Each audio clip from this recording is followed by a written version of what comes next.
Bonjour, nous allons étudier ensemble Siman Gimel dans l'Admorazaken, Hanagat Bet Akiseh, Bo Chafhe Seifim, comment se comporter aux toilettes, et il y a 25 paragraphes. Aleph. Prol Pam Shekanes le Bet Akiseh, à chaque fois qu'on rentre aux toilettes, Yamar la Malachim Alamvim Moto, il faut dire aux anges qui l'accompagnent, Hitkabdu Muchubadim, avec tout le respect que je vous dois, avec le kavod, etc. Toute une phrase qui est marquée dans la Gemara dans Brachot, Afsamech.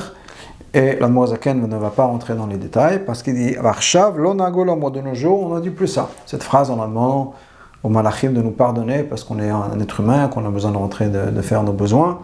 On n'a pas besoin de dire ça aux malachim. Parce qu'on ne se considère pas comme ayant la crainte de Dieu. Et les malachim nous accompagnent. Donc, ce serait un peu de l'orgueil de demander pardon aux malachim parce qu'on ne considère pas que les malachim vont nous accompagner. Donc on ne dit pas cette phrase. Bet. Yehet sanoua bet akise. Aux toilettes, il faut qu'on ait la tsniout. Qu'on soit modeste. Velo igale et atzmon. De ne pas se révéler. Ad sheyeshev jusqu'à qu'on s'asseye. Donc de ne pas se découvrir. On a vu ça dans la première partie qui est de la Madoua Tenyana, qui est donc en fait la révision de cette halachot-là. On doit se découvrir au minimum de temps et au minimum nécessaire au niveau du corps. Donc il faut être pudique et ne pas se découvrir jusqu'au dernier moment. Les deux hommes ne peuvent pas aller aux toilettes ensemble parce que c'est pas tsanoua, c'est pas pudique. Si la personne a peur d'être seule, une personne peut mettre sa main sur la tête, donc une personne met la main sur l'autre, pour pas qu'il se sente seul, mais derrière chalon par une ouverture, par la fenêtre, par une ouverture, donc il va lui mettre la main sur la tête, qu'il ne se sente pas tout seul, mais pas qu'on rentre aux toilettes avec la personne. Et on ne parle pas là-bas aux toilettes. Visgor adelet bado, et on doit fermer la porte des toilettes aussi, mishum tsniout, par pudeur. Gimel, si il veut, littéralement, ça veut dire toucher, mais ça veut dire un peu massager l'entrée, l'anus, avec ce dont il se servait à l'époque, qui est des petits cailloux, ou bien kessam, un petit bout de bois, afin d'ouvrir la partie de l'anus pour qu'il puisse aller aux toilettes, alors qu'il faut le faire avant de s'asseoir. Et on ne peut pas massager ça, donc cette ouverture, une fois qu'il est assis, parce que ça pourrait permettre à la sorcellerie d'avoir un impact sur la personne.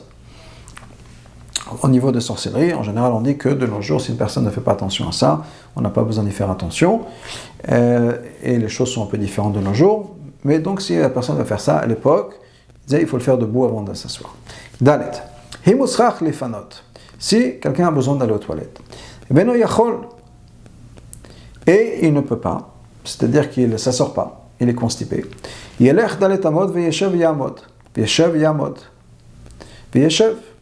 marche, 4 coudées, de mettre, qu'il se lève, qu'il s'asseye, s'asseye, jusqu'à qu'il arrive à aller aux toilettes, ou bien une autre possibilité qui est de penser à autre chose, parce que des fois on est concentré sur ça, on n'arrive pas à aller aux toilettes, ça ne sort pas, donc il dit on pense à autre chose, on prend un magazine, on prend autre chose, et jusqu'à qu'on n'y pense plus, des fois ça peut aider. Ou bien, la première solution qu'il nous donne, c'est de marcher, de marcher un petit peu. On ne peut pas aller aux toilettes, c'est-à-dire pour les grands besoins, debout. Il faut être assis. Vav. Lo igale atzmo. On ne peut pas se dévoiler, se découvrir, juste derrière un tefach, à peu près 8 à 10 cm, pas plus que ça. C'est-à-dire le minimum. Encore une fois, de nos jours, c'est un peu différent. À l'époque, il y avait des tuniques. À l'époque de la Gemara, des Rishonim, d'où l'Admorazaken prend ces informations-là. De nos jours, avec les pantalons, c'est un peu différent. Mais donc, il dit qu'on ne se dévoile que le minimum. Mais shum tsniout, par raison de tsniout, de pudeur. Et devant, 2 tefach. Étant donné que la personne va se forcer, va pousser pour que les excréments sortent, qu'on va faire ses grands besoins, dans ce cas-là, ça va faire en sorte qu'on va uriner aussi. Et devant, attendez qu'on va maintenant, il va uriner aussi, on a besoin d'avoir l'espace à cause de l'éclaboussement quand il va uriner, ça va éclabousser un peu, et donc il faut créer cet espace-là, donc c'est derrière un tefar, devant deux tefachim, encore une fois de nos jours c'est un peu différent parce qu'on est habillé de manière différente, mais c'est comme c'est écrit dans le Shulchan Aruch. Pour une femme, c'est différent, juste un tefar derrière, et devant, il n'y a pas besoin de se découvrir. Zayin. Quand il va s'asseoir, il faut qu'on fasse en sorte que on fait face au sud et dos au nord. Donc face au sud, dos au nord.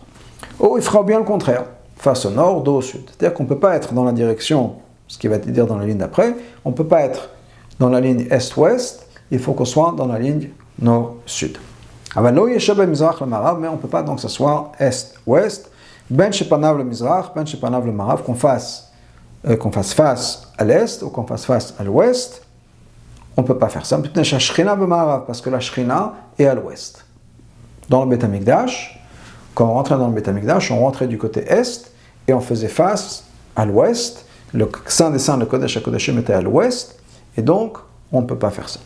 Le Ficha, donc, lo yatzres rachav le marav, lo le mizrach. Et donc, étant donné que la shrina est à l'ouest, on ne peut pas faire ses besoins ni, c'est-à-dire de se déshabiller, faire ses besoins ni devant l'ouest, ni devant l'est. Pourquoi? Parce que d'un côté ou de l'autre, on fait face à l'ouest. Donc, c'est pas beau, soit on fait face directement, soit par de l'autre côté, mais en tout cas, c'est pas beau de faire ses besoins, de se découvrir, de faire ses besoins dans la direction qui va être la direction de la shrina. Ça, c'est quand on a besoin d'aller aux toilettes pour faire ses grands besoins. La tilmaïm, mais pour uriner, muta, on a le droit, finou panav le maraf, même si on fait face directement à l'ouest, il n'y a pas de problème. Même si on va se découvrir, pour les toilettes, on a besoin de créer cet espace-là, pour pouvoir se permettre d'uriner, malgré tout, il n'y a pas de problème. Afilo la sechaglav, même si maintenant c'est pour faire ses grands besoins, et donc on avait dit qu'on n'a pas le droit de se mettre dans la direction est-ouest, mais au contraire, il faut qu'on fasse face soit au nord, soit au sud.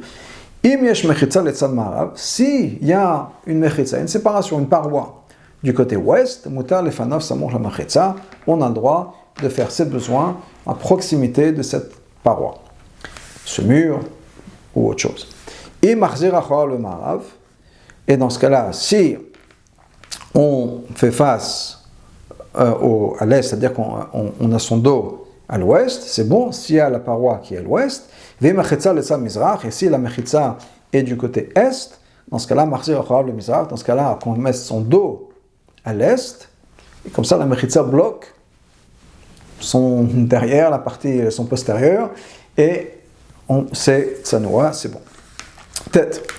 Que Shem Chassur le Fanot ben Mizrach le Marav. La même manière qu'on n'a pas le droit d'aller aux toilettes, de faire ses besoins dans la direction est-ouest, car Assur le Sham, la même chose au niveau de dormir. On ne peut pas dormir ben Mizrach le Marav, est-ouest, im ishto imo bamita, si sa femme est avec lui dans le lit, vedato le Shamesh, et qu'il a en tête d'avoir des relations intimes. Et là, donc qu'est-ce qu'il faut faire?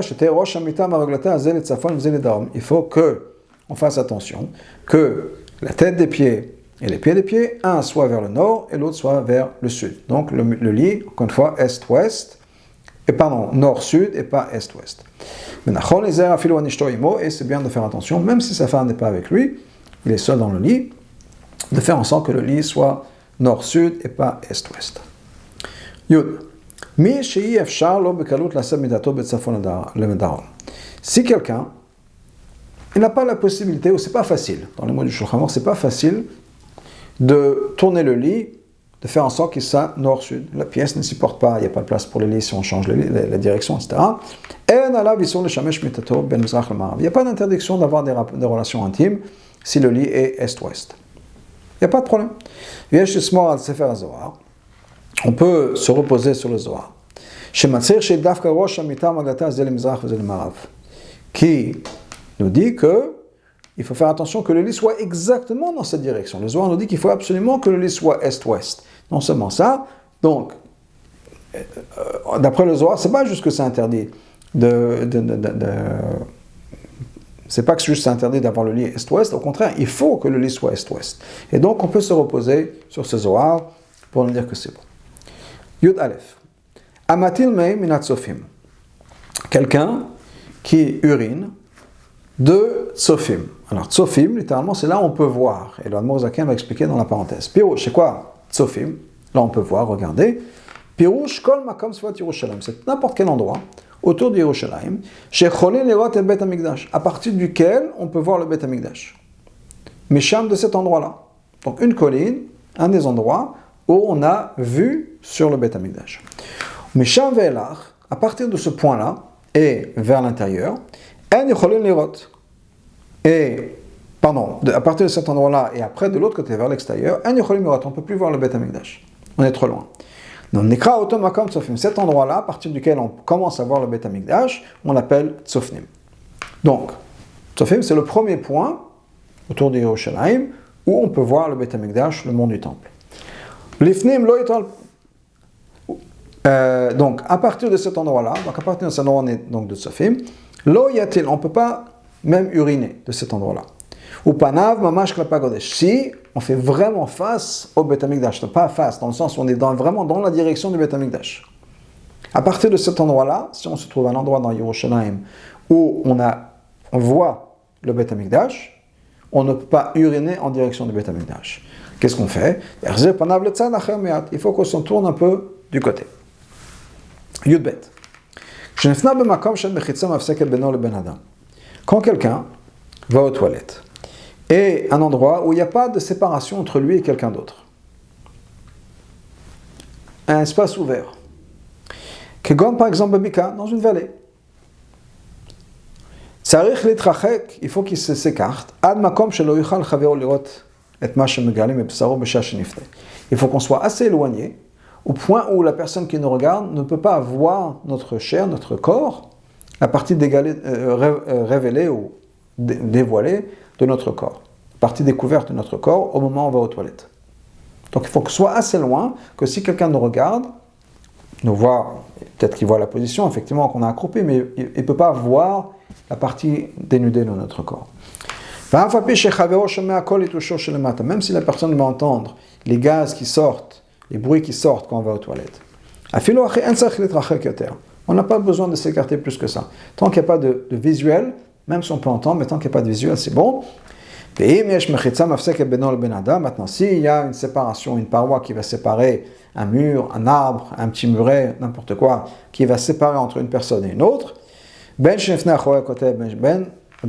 ce soit de l'autre côté d'un mur d'une maison, ou bien dans un champ, derrière une barrière dans le champ, on peut faire ses besoins tout de suite à côté de cette paroi-là, de ce mur, de cette barrière, etc. Même si la personne va entendre les bruits qui vont être faits, malgré tout, on n'a pas besoin de s'écarter du tout. À partir du moment où il n'y a pas de visuel, le champ de vue est bloqué, c'est bon. Yud Gimel. On ne peut pas s'asseoir et aller aux toilettes, faire ses besoins, rapidement et en poussant. C'est-à-dire qu'on ne peut pas se forcer à aller vite parce qu'on est pressé ou bien à pousser trop fort.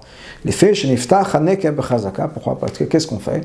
On va forcer l'ouverture, et ça amène à des hémorroïdes.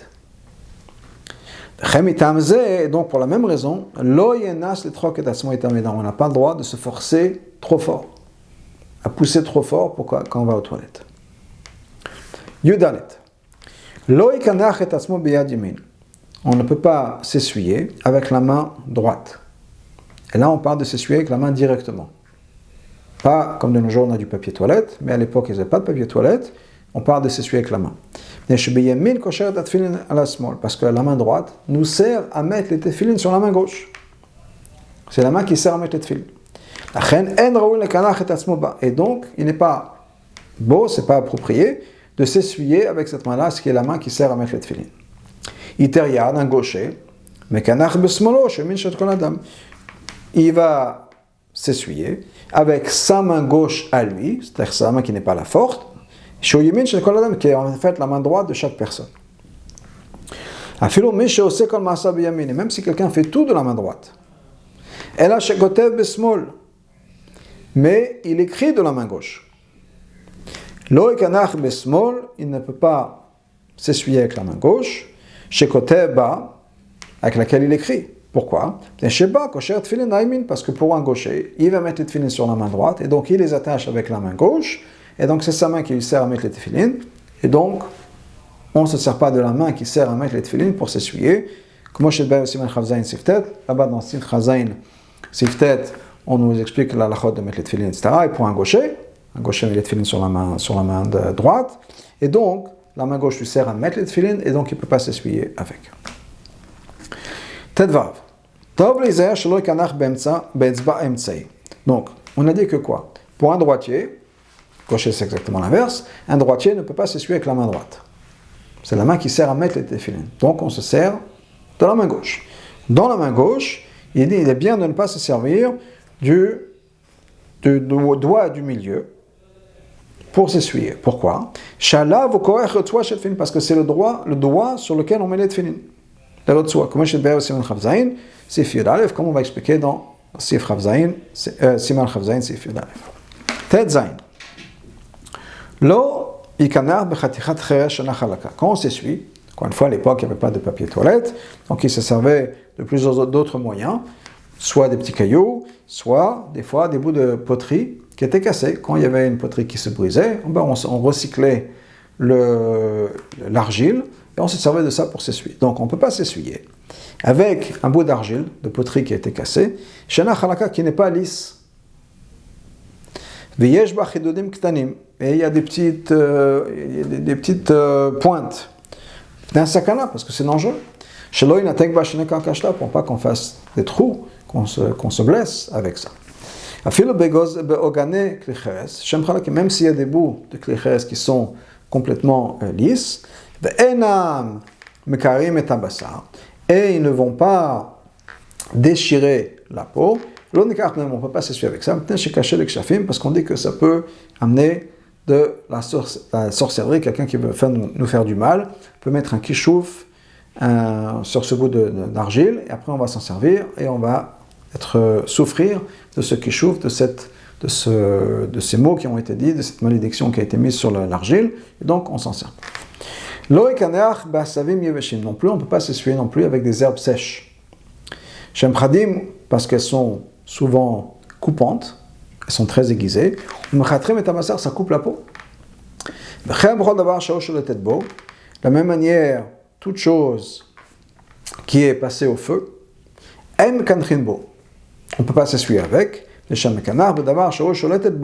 Parce qu'une personne qui va s'essuyer avec quelque chose qui est passé par le feu, on dit que on a des hémorroïdes, c'est-à-dire que les organes internes vont tomber.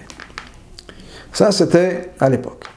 Arshav, et de nos jours, où nos toilettes ne sont plus dans les champs, les choses sont différentes. Il n'y a plus de kishouf, et donc il dit et donc on peut se servir de l'argile tant qu'il est lisse, bien sûr, pas avec des petites pointes, des car chash, parce que pourquoi est-ce qu'on avait dit qu'on ne peut pas s'essuyer avec ça? Parce que cet argile-là, ces bouts d'argile sont dans les champs. Makam Efker, qui est un endroit qui est abandonné, où tout le monde a accès. Peut-être qu'un sorcier ou une sorcière ont pris ce bout d'argile, et qu'ils vont faire la sorcellerie avec, ils vont le laisser. Et quand la personne va venir après pour s'essuyer avec, il y aura du kishouf il y aura la sorcellerie dessus. De nos jours, les toilettes ne sont pas ouvertes. Ce n'est pas un endroit qui est efker. Et donc, on n'a pas besoin de s'inquiéter que cette argile, que les sorciers ont eu accès à cette argile-là. Et donc, il n'y a plus de problème de ça. Et de la même manière de nos jours, on permet aussi des choses qui sont passées par le feu. Ça ne crée pas de dommages. Ça ne fait pas de dégâts, donc il n'y a pas de problème. Et regarde ce que les gens font, et les gens s'en servent sans problème, donc c'est bon. Yudzain. On ne peut pas s'essuyer avec le même caillou que quelqu'un d'autre dont quelqu'un d'autre s'est servi. Et je me vite Adam l'idée tartoniout, parce que ça rabaisse la personne, ça amène la personne à faire des choses basses. Et noir. Maintenant, si les excréments qui étaient sur ce bout d'argile ont séché, et ça va tourner en poudre, si on peut dire. Ou bien on va se servir d'un autre côté. Pas le même côté que la personne dont la personne avant s'est servi, mais ça d'un autre côté, mais ce même caillou, l'être là-bas, il n'y a pas de problème. Maintenant, si c'est quelque chose dont la personne elle-même s'est servie, c'était nous, la même personne qui s'en était servi avant, il n'y a pas de problème et on peut se resservir du même caillou. Yutret. Tout la halachot qu'on a vu, et au niveau de tzniut, au niveau de pudeur, comment se découvrir, se couvrir, etc., on a dit ça dans la journée. Il faut faire la même chose la nuit. Mais on n'a pas besoin de s'écarter, d'aller loin. Parce qu'on a dit, l'aller loin, c'est quoi? C'est jusqu'à que la personne ne puisse plus nous voir. À partir du moment où on ne peut pas nous voir parce qu'il fait nuit, c'est bon. Même s'il n'y a personne dans la rue, on peut aller faire ses besoins, même dans la rue. Mais s'il y a des gens dans la rue qui vont passer, même un non-juif, on n'a pas le droit de faire ses besoins devant quelqu'un d'autre. Ça, c'est uniquement pour faire ses grands besoins. Mais pour uriner, on a droit, même le jour, devant les gens. On peut uriner en public, et si on a besoin. Pourquoi? Parce que c'est dangereux de se retenir d'uriner, et donc, à cause du danger, on a permis aux gens d'uriner, même s'il y a d'autres personnes à côté. Yutet. Même si, comme on avait vu au départ, une femme, quand elle va uriner, n'a pas besoin de se découvrir, on n'a pas le droit de se découvrir devant, mais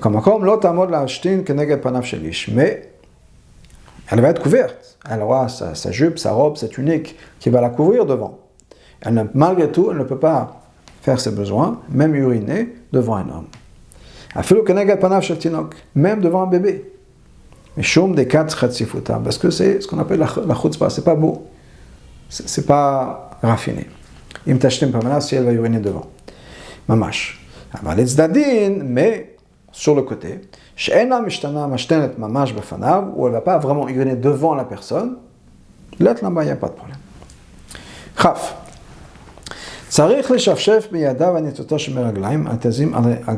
On a besoin d'essuyer. Alors, il essuie avec ses mains. On n'est pas obligé de faire avec les mains, on peut faire avec du papier toilette de nos jours. Les gouttes d'urine qui ont pu asperger ses pieds. Pour pas qu'il sorte avec ça, avec des gouttes sur ses pieds, sur ses chaussures. Et on donne l'impression aux gens qu'on est comme quelqu'un qui a un problème où son membre pour uriner est coupé et ça coule, l'urine coule. Et un croûte chifra, quand il va aux toilettes, il ne va pas uriner de manière où ce que comment s'appelle le flot, l'urine va être projetée, mais ça va couler directement. Et la chotétine, ça coule. Croûte chifra est normali. Maintenant, un croûte chifra, quelqu'un qui a ce problème-là, ne peut pas avoir d'enfant. Dans ce cas-là, si on voit que cette personne-là, on a l'impression que c'est un croûte chifra, c'est-à-dire qu'il ne peut pas avoir d'enfant. Pourquoi est-ce qu'on penserait ça? Parce qu'on voit de l'urine sur ses pieds, l'urine coule directement, on va se dire que ses enfants, un homme chez c'est pas lui, puisqu'il ne peut pas avoir d'enfant. Mais de quoi il s'agit quand on dit que ça suffit juste d'essuyer les gouttes? Quand il va tenir son membre, son pénis, et uriner. Qu'on va expliquer plus tard. Mais s'il ne va pas tenir son membre, il y aura beaucoup d'étincelles, il y aura beaucoup d'éclaboussures sur ses pieds. Dans ce cas, même s'il va essuyer avec la main, on va quand même voir que c'est humide, c'est mouillé.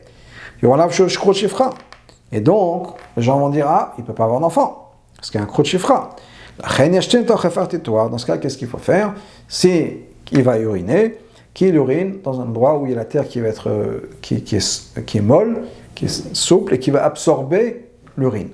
Pas un endroit dur, une surface dure qui va éclabousser, mais une surface absorbante. Ou bien qu'il se tienne assez loin, et qu'il urine dans un endroit très bas, comme ça il n'y aura pas d'étincelles qui vont revenir sur ses pieds, ou bien qu'il s'asseye pour uriner. Dans tous ces cas-là, on n'a pas vraiment besoin de s'inquiéter de l'éclaboussure, et donc il n'y a pas de problème de crochifra et de se dire que peut-être que ses enfants ne sont pas ses enfants, etc. Il faut faire très attention de ne pas tenir son membre et uriner. Parce que ça peut nous amener à avoir zera levatala, la semence en vain. À moins qu'on tienne le bout. La tara, c'est la couronne, si on peut dire, du pénis. Et donc, si on tient à partir de cet endroit-là, la dernière partie, le gland, dans ce cas-là, c'est bon. Parce que s'il tient son membre là-bas, la personne ne va pas être réchauffée dans le sens, ne va pas être excitée sexuellement. Et même si son membre est déjà dur, il a déjà une érection, on a le droit de se tenir à partir du gland et en bas, plus tard. C'est d'avka le membre même qu'on n'a pas le droit de tenir. On a le droit de céder en tenant les testicules, parce que ça, c'est pas quelque chose qui va le réchauffer, c'est pas quelque chose qui va l'exciter sexuellement. Ça, c'est quelqu'un qui n'est pas marié. Quelqu'un qui n'est pas marié n'a pas le droit de se tenir son membre. Ou bien même s'il est marié, mais sa femme n'est pas avec lui. Ou bien sa femme est nida. Mais si sa femme est théora, et elle est avec lui en ville, étant donné qu'il a du pain dans son panier, c'est-à-dire qu'il peut toujours, même s'il va s'exciter, il a toujours sa femme avec lui, donc il pourrait avoir des rapports, et dans ce cas-là, le Yitzhara, il n'est pas tellement fort. Et donc on a le droit de tenir son membre, même la partie du membre, pas le gland, mais la partie avant, partie plus proche du corps, on a le droit. Mais comme accord, malgré tout, c'est quand même bien de faire attention, même si sa femme est avec lui, étant donné que c'est une très grande faute. C'est quand si on amenait un déluge sur le monde, il faut faire très attention, et c'est bien de se sanctifier, de s'écarter de n'importe quel risque de zera levatala. Et donc, c'est mieux de ne pas toucher son membre-là. Et on a aussi le droit de toucher son membre avec un tissu épais, parce que ça ne va pas nous exciter. L'acheter, nous l'ivdok, il m'a créé tout ça, c'est pour uriner ou bien pour vérifier est-ce qu'il y a eu de la semence qui est sortie ou pas. Chav Gimel. Quand on a dit qu'on a permis à quelqu'un de marier, qui a sa femme avec lui, qui est Torah, il a le droit de tenir son membre, et là, l'acheter, c'est uniquement pour uriner. Parce que ça fait partie des besoins de la personne. Je le ploune tout ça pour pas qu'il y ait des étincelles, qu'il y ait des éclaboussures sur ce pied. Aval, tracher, olivdok et atzmo, il m'a créé à sommet de se frotter, ou bien de vérifier est-ce qu'il a eu un écoulement de semence ou pas. Assour, afilo naso beshto, c'est assour, même s'il est marié, même si sa femme est avec lui. Afiro mata ou mata shlachem, et à partir du gland, c'est bien d'être mahmir. Chav dalet. Kol ameshahe et atzmo lefana. Toute personne qui va attendre pour aller aux toilettes. Il a besoin d'aller aux toilettes, mais il n'y va pas, il attend. Il transgresse un interdit de la Torah qui est bat shaksu, ne pas faire quelque chose de dégoûtant. Si quelqu'un a besoin d'uriner et qu'il attend, il transgresse deux choses. Bat shaksu, de ne pas faire quelque chose de dégoûtant et ne pas se rendre stérile, parce qu'on dit que de se retenir d'aller aux toilettes, ça peut rendre une personne stérile. Il faut faire très attention de bien s'essuyer quand on va aux toilettes. Parce que quand on a l'endroit des excréments, s'il y a même un tout petit peu, mais à l'endroit à côté de l'anus, ça on ne peut pas prier, comme on va voir plus tard dans le Siman Ayin Vav. Mais si possible, ce serait encore mieux de se laver avec de l'eau.